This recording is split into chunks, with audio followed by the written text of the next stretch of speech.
নমস্কাৰ বন্ধুসকল আপোনালোকে চাই আছে খেল প্ৰেমী আসাম আৰু এই সময়ত ডাঙৰ খবৰ ওলাই আহিছে ব্ৰেকিং নিউজ ওলাই আহিছে কমনৱেলথ গেমছ 2022ত ভাৰতৰ সৰ্বপ্ৰথমটো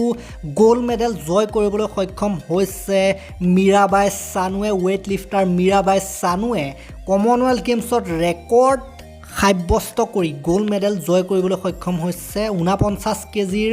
মহিলাৰ ৱেইটলিফটিঙৰ শাখাত তেখেতে এই পদকটো লাভ কৰিবলৈ সক্ষম হয় নিশ্চিতভাৱে মীৰাবাই চানু এগৰাকী চেম্পিয়ন প্লেয়াৰ হয় চেম্পিয়ন এথলিট হয় আপোনালোকে যদি চাই 2018 যিটো গোল্ড কোষ্ট কমনৱেলথ গেমছ হৈছিলে তাতো তেখেতে গোল্ড মেডেল জিকিছিলে ঠিক সেইদৰে 4 বছৰৰ পাছত নেক্সট যিটো কমনৱেলথ গেমছ অৰ্থাৎ 2022 চনৰ বাৰ্মিংহাম কমনৱেলথ গেমছ তাতো তেখেতে গোল্ড মেডেল জিকিবলৈ সক্ষম হৈছে আৰু ঠিক সেইদৰে যিটো অলিম্পিক হৈ গৈছিলে সেই অলিম্পিকতো তেখেতে কিন্তু সিলভাৰ মেডেল লাভ কৰিবলৈ সক্ষম হৈছিলে গতিকে প্ৰকৃতাৰ্থত এগৰাকী চেম্পিয়ন সকলো ফালে তেখেতে কেৱল মেডেলহে জয় কৰি যোৱা দেখা গৈছে সো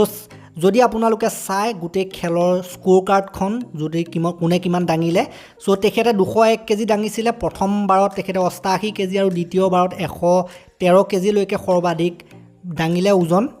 আৰু দ্বিতীয় স্থানত থকা গৰাকী অৰ্থাৎ সিলভাৰ মেডেলিষ্ট গৰাকী যদি আপোনালোকে চাই তেখেতে 172 কেজি দাঙিছিলে গতিকে কিমান ব্যৱধান আছে চাওক 76 আৰু 96 কেজি দাঙিছিলে আৰু তৃতীয় গৰাকীয়ে 74 আৰু 97 কেজি দাঙিছিলে 171 কেজি সৰ্বমুঠ গতিকে বহুত ডিফাৰেন্সত তেখেতে জিকিবলৈ সক্ষম হৈছে এই গোল্ড মেডেলটো সঁচা অৰ্থত ডিফেণ্ডিং চেম্পিয়ন তেখেত সো এয়া আছিল তথ্য বহুত শুভকামনা যে তেখেতে প্ৰথমটো গোল্ড মেডেল জয় কৰালে ভাৰতক সো ভিডিওটো ইমানে আছিল তথ্য ইমানে আছিল ভাল লাগিলে যদি লাইক কৰিব শ্বেয়াৰ কৰিব চেনেলটোলৈ নতুনকৈ আহিছে যদি সাবস্ক্ৰাইব কৰি ঘণ্টাটো দবাই থৈ যাবলৈ নাপাহৰিব তেতিয়ালৈকে ধন্যবাদ